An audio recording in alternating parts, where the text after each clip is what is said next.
सलीका नहीं है दोस्तों। आओ मैं आपको बताता हूँ कि उस मौला की बारगाह में आओ तो मांगना कैसे है, फरियादी बन के किस तरह आना है, भिखारी बन के उसकी चौखट पे कैसे आना है। आओ मैं तुम्हें सलीका बताता हूँ। अल्लामा इब्नुल क़य्यिम अल-जौज़िय्या रहमतुल्लाह अलैह अपनी किताब अद-दाव वद-दवा, बड़ी मशहूर किताब है, उसके अंदर दुआ की कबूलियत के चांसेस कब बढ़ जाते हैं, कब अगर दुआ मांगो और कैसे मांगोगे तो दुआ की कबूलियत के चांसेस ज़्यादा हो जाते हैं। ये चैप्टर उन्होंने बांधा है।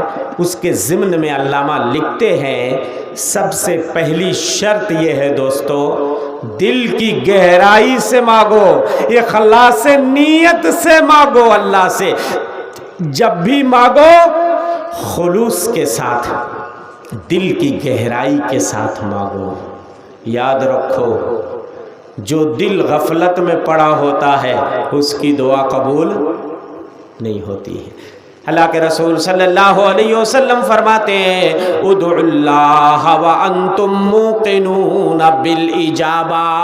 अल्लाह से दुआ करो इस हाल में कि दुआ की कबूलियत का तुम्हें पूरा यकीन होना चाहिए।